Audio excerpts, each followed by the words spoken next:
युद्ध की खबर पर लगातार आज तक बना हुआ है और ईरान युद्ध के परिणाम को लेकर एक और बड़ी खबर इस समय आ रही है। अमेरिका और इजराइल के हमले में मारे गए आयतुल्लाह खुमैनी के बेटे मुश्तबा खामेनी को ईरान का सर्वोच्च नेता चुना गया है। ईरान इंटरनेशनल ने अपने सूत्रों के हवाले से दावा किया है कि असेंबली ऑफ एक्सपर्ट्स ने अली खामेनी के बेटे मुश्तबा को अपना सर्वोच्च नेता चुन लिया है। 56 वर्ष के मुश्तबा अब ईरान, लेकिन एक और बड़ी खबर इस समय युद्ध से आ रही है और ये नेता 56 वर्ष के मुश्तबा को चुना गया है जो कि अब ईरान की बागडोर संभालेंगे।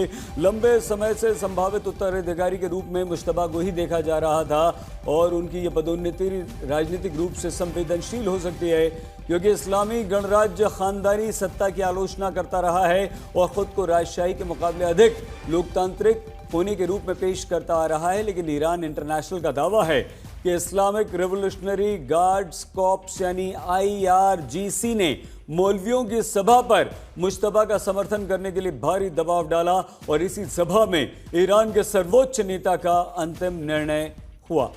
सुमित, बिल्कुल, देखिए, और लगातार इनके सामने सबसे बड़ी चुनौती ये होगी कि आखिरकार ईरान में इस मौजूदा स्थिति के अंदर वो कैसे सारी चीजों को मैनेज करेंगे। और सबसे ज्यादा बात ये कि ईरान के लिए दिक्कत तो सिर्फ बाहरी नहीं है, इस समय सबसे बड़ी दिक्कत यह है कि अमेरिका और इजराइल की तरफ से जो बातें कही जा रही हैं सईद की लोग सड़कों पर उतरे, उसको मैनेज करना भी बहुत बड़ी चुनौती होगी। हालांकि ईरान की ओर से आधिकारिक ऐलान अभी मुश्तबा के नाम का नहीं किया गया है क्योंकि इजराइल ने कहा है कि खामनेई का जो भी उत्तराधिकारी होगा हम उसे मार डालेंगे। वैसे मुश्तबा खामनेई के बारे में जानकारी यह भी मिली है कि 56 वर्ष के मुश्तबा अयतुल्लाह अली खामनेई के दूसरे बेटे हैं और फिलहाल किसी पद पर नहीं हैं। हालांकि ईरान की सत्ता में इनका अच्छा खासा प्रभाव माना जाता है, अरबों की संपत्ति के मालिक। बिल्कुल, और मुश्तबा के बारे में कई बातें हैं जो कहा जाता है क्योंकि IRGC के साथ काम कर चुके हैं सईद। और सबसे खास बात यह कि हाल फिलहाल में जितने बड़े प्रोटेस्ट हुआ ईरान में हुए थे उनको मैनेज करने का काम, उनको पीछे से आप कह सकते हैं कि उनको ठंडा करने का काम इन्हीं के कंधों पर था। इनके साथ बहुत ज्यादा इंपॉर्टेंट चीजें हैं। बिल्कुल, हम सभी से बातचीत करेंगे, लेकिन उससे पहले ये बता दें कि युद्ध में विध्वंस अब बढ़ने लगा है तो सवाल भी उठने लगे हैं कि आखिर ईरान में युद्ध क्यों हो रहा है। रूस, चीन, तुर्की जैसे देशों ने यह प्रश्न उठा दिया है। हालांकि ट्रंप ने कहा है कि अगर ये युद्ध शुरू नहीं होता तो ईरान हम पर हमला कर देता। ट्रंप का वो बयान जिसमें ट्रंप ने युद्ध के छेड़ने के कारण बताए हैं, एक बार वो सुनाते हैं। We were having negotiations with these lunatics, and it was my opinion that they were going to attack first. They were going to attack. If we didn't do it, they were going to attack first. I felt strongly about that. And we have great negotiators, great people, people that do this very successfully and have done it all their lives very successful. And based on the way the negotiation was going, I think they were going to attack first. And I didn't want that to happen. So if anything, I might have forced Israel's hand. But Israel was ready and we were ready, and we've had a very, very powerful impact because virtually everything they have has been knocked out now. Their missile count is going way down. और देख ले, Donald Trump अब भी ये बात कह रहे हैं कि उनकी पूरी कोशिश होगी कि पूरे ईरान को ही बदल दे और अब जब ये जंग छिड़ गई है तो अंजाम पर भी पहुंचेगी। अमेरिका को इस जंग को खत्म करने का क्या प्लान है? क्या ईरान में सत्ता परिवर्तन को लेकर ट्रंप के पास कोई रोड मैप है? सुनिए वो क्या कह रहे हैं। The leader of the pack is gone, and as you know, 49 people were taken out in the first hit, and I guess there was another hit today on the new leadership, and it looks like that was pretty substantial also. So they're getting hit very hard, and we'll see what happens. और चलिए, जिस मुद्दे पर हमने बातचीत छोड़ी थी general Kulkarni, वही बात है कि लगातार नेवी को टारगेट करना ईरान की। क्या यह दिखा रहा है कि अमेरिका चाहता है कि अपने ऑन ग्राउंड ट्रूप्स को भेजे, लेकिन सारी कंट्री जो लगातार ईरान के आसपास के पड़ोसी मुल्क है वो इस बात से मना कर चुके हैं। तो ऐसा ना हो कि बंदर अब्बास एक बड़ा इलाका हो जहां से मूवमेंट की जा सके, क्योंकि देखिए अब नेवी का तो कोई एस्पेक्ट इस समय ईरान के पास बचा नहीं है। सुमित, दो चार बातें जो आप डिस्कस कर रहे थे उसमें से उभर के उठती हैं। एक, अगर हम बात करें रेजीम चेंज की तो रेजीम तो वही रहा, कोई फर्क नहीं पड़ा। ये जो उनके लड़के हैं मुश्तबा, वो सब जानते थे, वो बसीज के भी इंचार्ज थे, IRGC के भी इंचार्ज थे, सब कुछ जो हो रहा है इतने सालों से। जबकि जब रेवोल्यूशन हुआ वो 10 साल के थे, तो वो तो पूरे मतलब ये तो मैं कहूँगा ब्लेसिंग इन डिस्गाइज है कि उनको असैसिनेट कर दिया गया। अगर वो शायद अपने नॉर्मल हिस्से भी अगर मर जाते तो सक्सेशन में दिक्कत आ सकती थी। और सर उनकी अब तो उम्र को succession लेकर भी में कहा दिक्कत जाता था कि नहीं। देखिए उम्र बहुत ज्यादा हो रही है और उनको ये सत्ता परिवर्तन अभी कर देना चाहिए ताकि कम से कम वो कमान संभाल ले। बिल्कुल। तो वो उस बात में तो किसी को शक नहीं है कि रजीम चेंज अब तो इम्पॉसिबल है, क्योंकि पहले तो 40 दिन का मातम है, उस मातम में एक सवाल पैदा नहीं होता। अब जब कल या आज शाम को या कल अगर जब दफनाया जाता है उसके बाद तो कुछ नहीं होना है 40 दिन के लिए, तो आप समझ सकते हैं कि जो रजीम चेंज इम्पॉसिबल।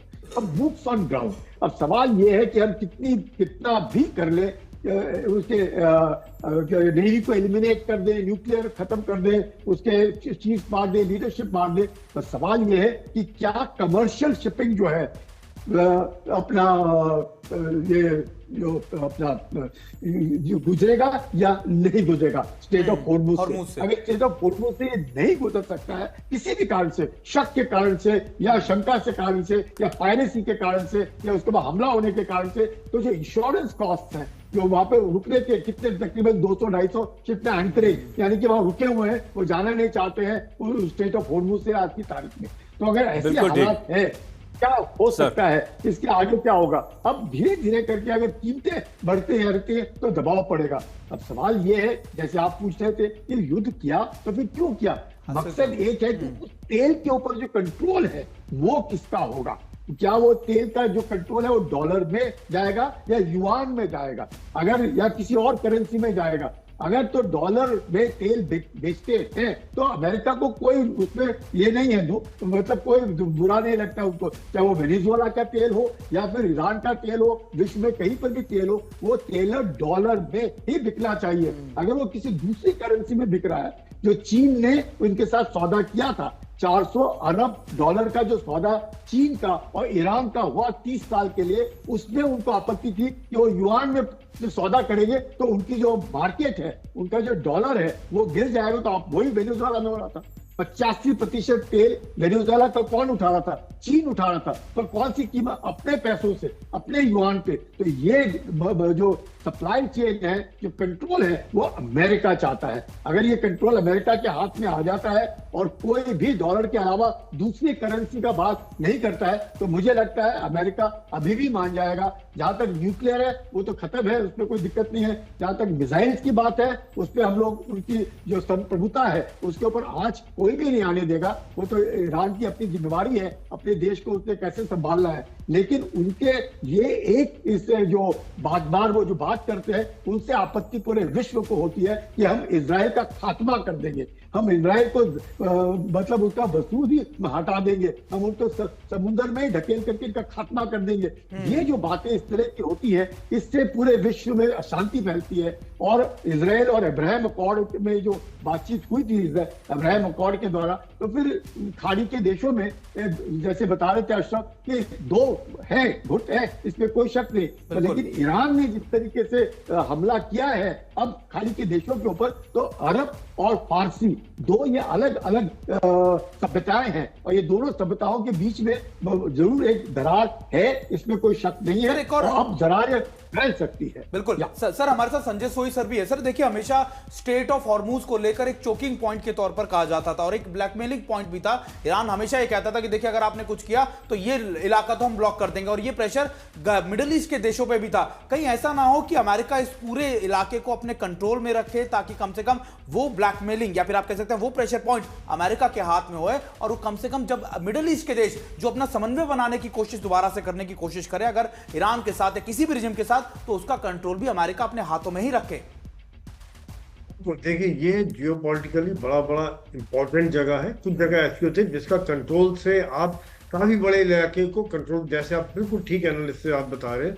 इस समय में देखिए, अगर ईरान की नेवी को वो उन्होंने ख़त्म किया है, उसका एक कारण ये भी है कि ईरान को किसी न किसी तरह अमेरिका चाहेगा कि गल्फ ऑफ हॉर्मुज खुला रहे, क्योंकि अगर गल्फ ऑफ हॉर्मुज बंद होता है, जैसे पहले डिस्कशन हुआ जिसके द्वारा तेल की कीमतें बहुत बढ़ जाएंगी। पहली डिमांड और सप्लाई वाली जब बात होती है कि सऊदी अरेबिया का ऑयल प्रोडक्शन कम हो गया, LNG का प्रोडक्शन कम हो गया, कतार में इसराइल का प्रोडक्शन कम है, ईरान ने कम किया हुआ है, बाकी देशों में इस समय में चैलेंजेस हैं, तो और गल्फ ऑफ हॉर्मुज बंद हो जाता है तो डिमांड सप्लाई की वजह से तेल की कीमतें पहले बढ़नी शुरू हो गई हैं। और अगर और बढ़ जाती है तो पूरी दुनिया में रिसेशन का खतरा बहुत ज़्यादा है, जिसमें भारत चीन, मतलब दोनों ही तरफ, अगर हम एशिया की तरफ देखते हैं तो भारत, चीन, पाकिस्तान और साउथ ईस्ट एशिया के बाकी देश आ जाते हैं, और दूसरी तरफ अगर यूरोप देखते हैं तो अगर रेड सी पर भी हूथी एक्टिव हो जाते हैं तो यूरोप के ऊपर भी काफी असर पड़ जाएगा। वहां पर गैस की कीमतें पहले ही काफी बढ़ गई जो कतार के ऊपर निर्भर थे। तो ये एक दुनिया की इकॉनमी में असर पड़ रहा है यहाँ पर। मेरे हिसाब से जैसे आप ठीक कह रहे हैं कि जो ईरान इसको, एनर्जी को या पेट्रोलियम को हथियार के तौर पे इस्तेमाल कर रहा है, यदि कोई और करता है तो अमेरिका गल्फ और हॉर्मुज को कंट्रोल करके इसके ऊपर काफी फर्क पड़ जाएगा डेफिनेटली, और वो चाहेगा कि हमेशा खुला रहे। लेकिन जिस हिसाब से नैरो है वहां पर अगर एक आध शिप, वहां पे डेप्थ भी कम है, जहां वो घूम के जाता है, इस तरह घूम के जाता है, वहां पर उन्हें ईरान के पास से होकर निकलना पड़ता है। तो क्या नेवी को खत्म करने के बाद भी जब तक वो किनारे पर भी कुछ कंट्रोल नहीं करेंगे तब तक कैसे होगा? सर तभी तो मैन ऑन ग्राउंड की बात की जा रही है कि देखिए जब तक उनकी नेवी की प्रेजेंस खत्म करने के बाद अमेरिका अपनी प्रेजेंस वहां पे स्टैब्लिश नहीं करता तब तक तो ये पॉसिबल ही नहीं है। तो सारे आप ग्राउंड से अगर देखें तो ये माना जाएगा कि अमेरिका के इंटरेस्ट इन सभी एस्पेक्ट पर है। वो सिर्फ ईरान में रिजिम चेंज करना नहीं चाहता, वो ईरान के जो नेचुरल रिसोर्सेज है या उसकी जो आप कह सकते हैं जियोपॉलिटिकल जो उसकी लोकेशंस है उनके ऊपर भी कंट्रोल करना चाहता है, क्योंकि वही लगातार मिडिल ईस्ट के देशों को लोकेशंस उसकी डराती है। बिल्कुल, इसमें कोई शक नहीं है, क्योंकि देखिए और भी जगह अमेरिका ने इस तरह की कोशिश की, जहां जहां पर भी उसको इंटरेस्ट लग रहा है वहां पर वो इस तरह से कंट्रोल करने की कोशिश करते हैं, क्योंकि तेल ही सबसे बड़ी आज ताकत है। और अगर मिडिल ईस्ट में इतना सब झगड़ा हो रहा है उसके पीछे सब तेल है। वेनेजुएला को कंट्रोल करने का कारण क्या था? तेल था। और दूसरी बात, जैसे अभी जो बात निकल के आई है कि चाइना कितना अफेक्टेड हो रहा है, देखिए अगर ईरान जाता है सबसे ज्यादा असर पड़ेगा चाइना पर और रशिया पर। सीरिया चला गया, रशिया का एक स्तंभ था वो चला गया, इराक के ऊपर रशिया का प्रभाव कम होता जा रहा है। ईरान जाता है जो रशिया का बहुत ट्रस्टेड फ्रेंड है, जो उनको ड्रोन्स तक सप्लाई करता रहा है, वो जाने से रशिया का एक मजबूत खम गिर जाएगा। चाइना का $400 बिलियन की डील हुई जो इन्वेस्टमेंट का प्लान है, चाइना इनका सबसे ज्यादा तेल खरीदता है। यदि ये होता है तो चाइना को बहुत असर पड़ेगा, जो मिडिल ईस्ट में, मध्य पूर्व में चाइना का फुट होल्ड है उसके ऊपर असर पड़ेगा। बिल्कुल, मुझे ये भी लग रहा है कि लॉन्ग टर्म में देखिए वेनेजुएला को काटा, अभी ईरान को कर रहे, तो चाइना के अभी धीरे धीरे जिसको कहते हैं पर काटने वाली बात, पर काटने वाली बात तो। लेकिन सर अफगानिस्तान तो अब भी एक बड़ा एस्पेक्ट है। हमारे साथ संजय, हमारे साथ मेस्टर्न सर भी हैं। मेस्टर्न सर, आप तो अफगानिस्तान में लंबा समय काट चुके हैं, क्या अफगानिस्तान में बरगाम बेस नहीं ले पाना अमेरिका के लिए एक बड़ा सेटबैक था?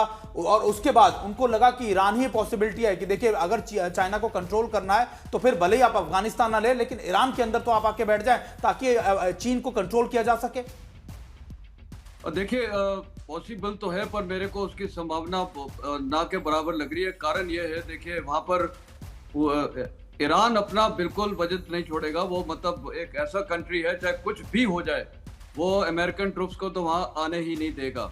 और जो बूट्स ऑन ग्राउंड की भी बात हो रही है, देखिए आपने अफगानिस्तान का नाम लिया, अफगानिस्तान में जो उस समय जो लड़ाई हो रही थी 40,000 तालिबान लोग थे जो अमेरिका से लड़ाई कर रहे थे। IRGC की टोटल स्ट्रेंथ है तकरीबन 2 लाख, जिसमें से 1,50,000 तो उनके ग्राउंड ट्रुप्स ही हैं। जो IRGC ग्राउंड है, नेवी अलग है, एयरफोर्स अलग है, तो 1,50,000 चलिए मान भी लिए, इसमें 20,000 मरे हैं, वो तो वैसे इम्पॉसिबल है 20,000 मरे हैं, इनकी टॉप लीडरशिप कोई खात्मा हुआ है।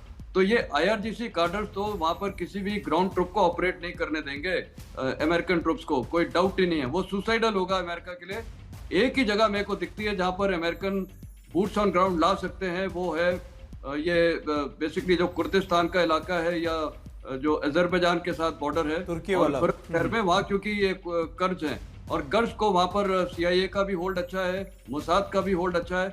उधर अभी आपने देखा है कि इनके जो IRGC स्ट्रक्चर है वहां पर अभी इजरायली काफी फायरिंग कर रहा है, जिससे IRGC के वहां इंफ्रास्ट्रक्चर को बर्बाद करें। कारण यह है कि उसके बाद इजरायलीज और अमेरिकन वहां घुस के उस इलाके को, एटलीस्ट वो जो कुर्दिस्तान वाला प्रोविंस है और साथ में नीचे खुरमशार वाला, वहां प्रोटेस्ट कराएं और उनको मोटिवेट करके एटलीस्ट वो एक इंडिपेंडेंस घोषित करें साथ में, क्योंकि डिस्टेंस भी कम है वहां से एक रेवोल्यूशन चालू करवाएं। वो स्टार्ट पॉइंट होता है। आपको ये याद होगा जो लड़की मरी थी 2022 प्रोटेस्ट में, जी, वो भी इंसिडेंटली यहाँ की थी, खुरासन की, बिल्कुल, सॉरी ये कुर्दिश इलाके की।